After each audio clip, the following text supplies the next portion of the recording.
Bab 581, pengusiran dari keluarga Recha meraih tangan Brahma yang memukul Dakota, lalu mendorongnya dengan pelan di waktu yang bersamaan. Brahma terhuyung dan langsung jatuh ke tanah. Beruntungnya, anggota keluarga Mashita meraihnya tepat waktu. Brahma menjadi sangat marah. Kamu lihat, Dakota, dia berani main tangan pada kakekmu ini. Dia adalah musuh keluarga Mashita. Kalau kamu tetap bersiteguh untuk berdiri bersama musuh, maka kamu adalah musuh keluarga Mashita juga. Sungguh keterlaluan. Dakota tiba-tiba tertawa, tawanya sungguh menyedihkan dan sedingin es. Tidak ada kesedihan yang lebih besar daripada hati yang telah mati. Cintanya kepada keluarga Mashita sudah purna. Dakota akui bahwa sejak kecil, kakeknya selalu memihak Riku dan mengucilnya. Siapa suruh dia adalah anak perempuan, tapi dia tidak menyangka bahwa kakeknya akan begitu pilih kasih. Padahal Riku ingin membunuhnya, namun kakeknya sama sekali tidak meminta tanggung jawab dari dia. Dan bahkan ingin mengusir Dakota dari keluarga Mashita, benar-benar keterlaluan. Padahal dia sudah mengorbankan banyak hal demi keluarga Mashita.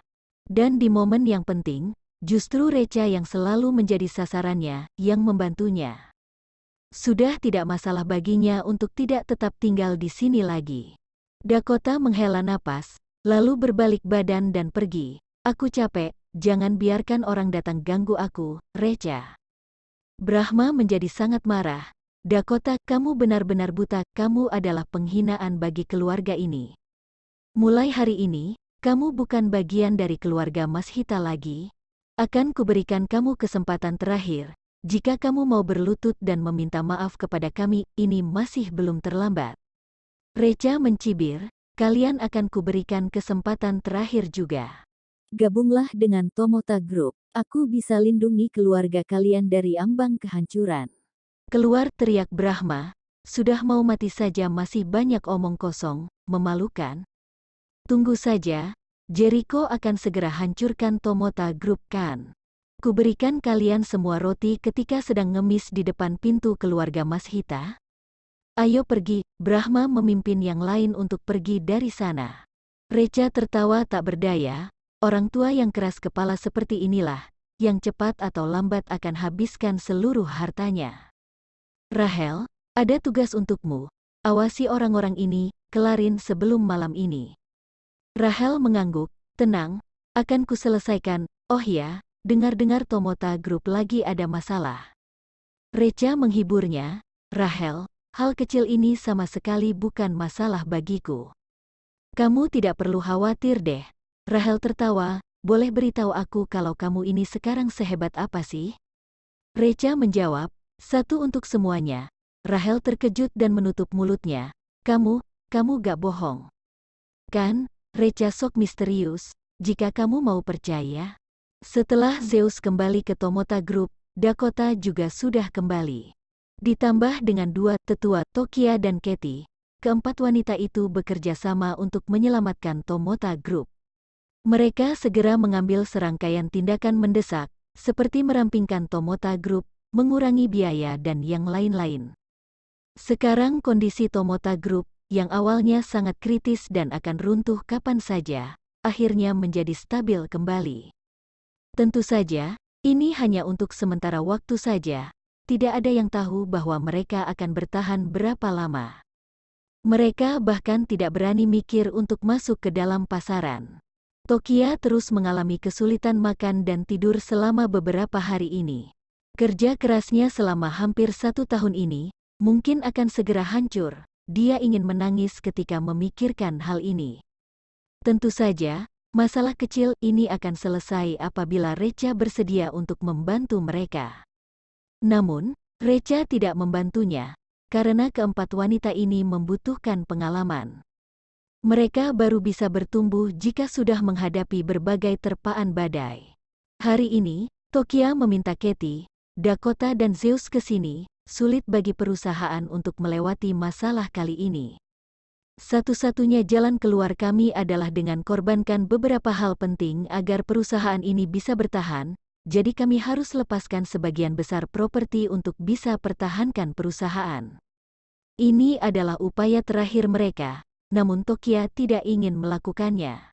Karena apabila mereka melakukannya, skala dan nilai pasar Tomota Group akan menyusut lebih dari setengahnya. Ketiga wanita itu terdiam, pertanda mereka juga menyetujuinya. Bab 582, Bangkrut. Reca menasehatinya, Tokia, jangan menyerah dulu, setidaknya.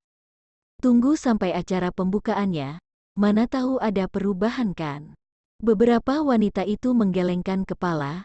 Hei, lihat dari kondisi perusahaan sekarang, tidak mungkin untuk masuk ke pasaran, apalagi adain acara pembukaan. Reca berkata, kita gak tahu kalau gak coba. Saat ini, Vania, pengurus Salt Entertainment yang berada di bawah naungan Tomota Group, masuk ke dalam. Nona Mashita, ada kabar buruk. Barusan grup Vasque merilis berita bahwa mereka telah berhasil mengundang Simon untuk berpartisipasi dalam acara pembukaan. Dan berjanji bahwa Simon akan memilih 10 orang pasien di sana dan memberikan perawatan gratis kepada mereka. Berita ini tidak kalah panas dari undangan untuk Jenderal Perang Gok. Grup Vasque sekarang berada di puncak pencarian tertinggi di internet. Apa? Tokia dan yang lainnya tampak terkejut dan kemudian putus asa. Grup Vasque berhasil mengundang Simon, banyak keluarga bangsawan yang bersedia mengeluarkan semua aset mereka untuk mengundang Simon untuk merawat mereka dan mereka pun harus menunggu giliran. Tidak mungkin bagi orang biasa untuk mendapatkan pengobatan dari Simon. Tidak mungkin sama sekali, bahkan lebih susah daripada mendapat juara 1 dalam ujian imperial. Namun sekarang, grup Vasque memberikan kesempatan ini kepada mereka. Pada saat itu pasti banyak sekali orang yang akan berpartisipasi dalam acara pembukaan grup Vasque. Tomota Group benar-benar hancur total dan tidak ada harapan lagi. Tokia ingin menangis karena merasa putus asa. Reca, tampaknya Tomota Group benar-benar akan gagal. Kalau benaran tidak bisa, palingan bangkrut saja, kami bisa pindah ke kota lain dan memulai dari awal. Grup Vasque berhasil mengundang Jenderal Perang Gok dan Simon. Ini membuktikan kemampuan dan kekuatan mereka yang sangat besar.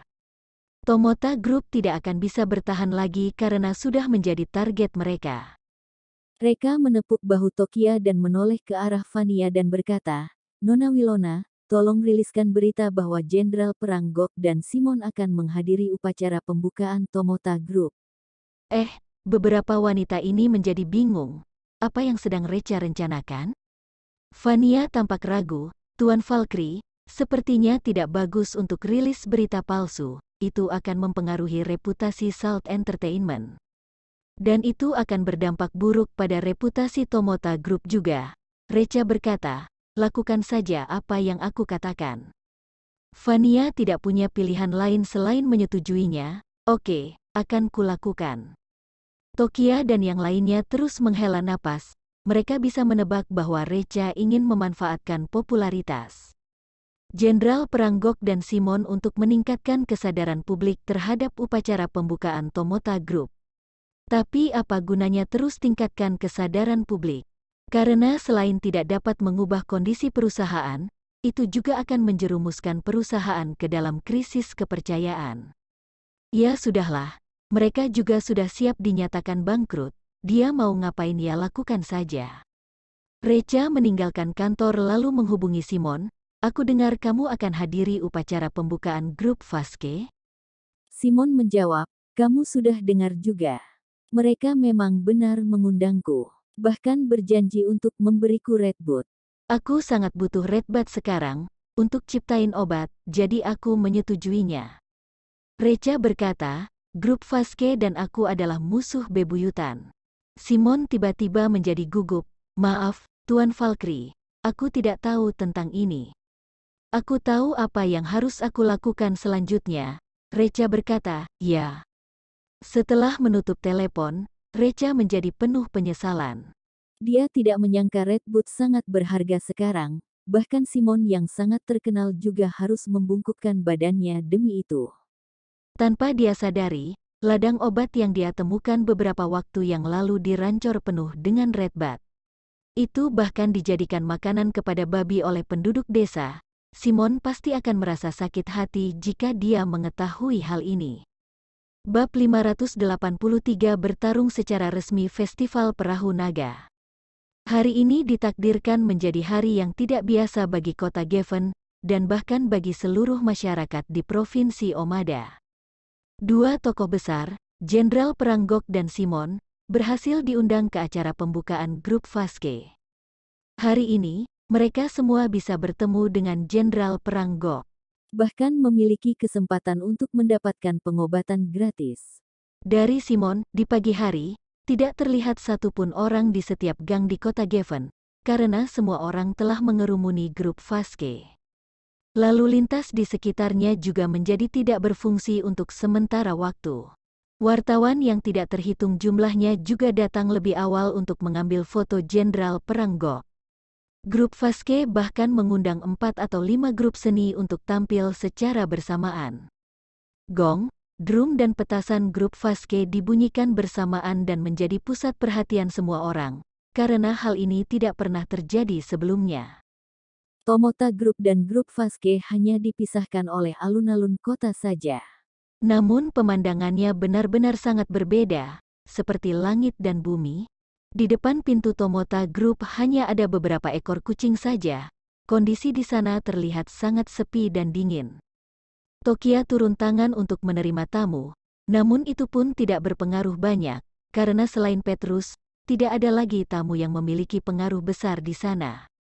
Sesekali ada orang yang melewati sana, tapi mereka semua menuju ke grup Vaske. Tokia merasa malu dan iri, melihat perayaan besar di sana. Dia benar-benar tidak ingin tinggal lebih lama lagi, dan berkata dengan hati-hati, "Reka, atau kami lupakan saja." Kami tidak harus adain acara pembukaan ini juga. Afril dan Bensu juga terus menghela napas. Iya, Reca, lupakan saja, kami hanya akan mempermalukan diri kami kalau melawan grup Vaske. Kami tidak bisa maksain takdir. Mungkin Tomota Group memang tidak bisa hidup lama. Reca menghibur, Tokia, Pa, Ma, kami sudah lama sekali persiapkan ini semua, mana bisa kami menyerah dengan begitu mudahnya. Janjilah padaku, Tokia. Kamu harus tetap percaya sebelum semuanya berakhir. Baiklah. Tokia menghela napas. Afril merasa kasihan kepada putrinya. Dia tidak ingin putrinya berdiri di depan pintu dan mempermalukan dirinya sendiri, jadi dia berbisik, "Tokia, atau gak kamu masuk dulu? Biarkan aku dan ayahmu yang tunggu di sini saja." Lagi pula mereka tidak memiliki banyak tamu, jadi Tokia tidak di sini juga seharusnya tidak ada masalah. Tokia menggelengkan kepalanya, "Tidak apa-apa, aku akan berada di sini bersama Reca." Dia tidak ingin membuat Reca saja yang malu dan ingin menanggung semua bersamanya. Grup Vaske. Jericho sedang menikmati tehnya. Astina dengan patuh berjongkok di sebelahnya dan memijat kakinya. Pada saat ini, Tuan Apex berjalan masuk. Jericho berkata dengan lesu, "Jenderal Perang Gok sana sudah siap?" Tuan Apex menatap Astina dengan waspada, lalu Astina sadar diri dan berjalan keluar. Tuan Apex berkata, "Dia masih belum berikan jawaban. Aku rasa dia tidak akan datang. Aku sudah siapkan Jenderal Perang Gok yang palsu." Jericho mengangguk, "Oke, Simon sana tidak ada masalah kan?" Tuan Apex menjawab, "Tenang saja, ada Redbat, jadi dia pasti akan datang." Jericho tersenyum puas, "Bagus. Mulai hari ini, hanya grup Vaske saja yang ada di kota Geffen. Tidak akan ada Tomota Group lagi." Hubungi keluarga Mas Hita dari kota Midgard dan Astina, kami pergi ke sana lihat-lihat sebentar. Tuan Apex menjawab, "Oke, itu semua sudah diatur." Jericho membawa keluarga Mas Hita dan Astina menuju Tomota Group. Perilakunya yang aneh ini membuat kerumunan orang bertanya-tanya. Buat apa Jericho ke sana? Kenapa dia tidak menunggu kedatangan Jenderal Perang Gok di sini saja? Tidak bisakah kamu menebaknya? Kamu tahu siapa yang pergi bersama Jericho? Oh, siapa mereka? Bukannya mereka itu tamu dari grup Vaske? Sebenarnya mereka punya identitas lain. Astina itu mantan pacarnya Reka. Lalu keluarga Mas Hita itu adalah keluarganya Tokia, tapi mereka sudah lama mengusirnya keluar, Jelas-jelas Jericho bawa musuh bebuyutan Tomota Group ke sana untuk nyatain perang. Sepertinya ada tontonan menarik nih. Ayo ke sana lihat-lihat. Berani sekali Tomota Group yang tidak seberapa itu melawan grup Vasque. Mereka benar-benar mempermalukan mereka sendiri. Iya, acara pembukaan mereka saja seperti acara pemakaman. Bahkan aku sendiri merasa malu untuk mereka.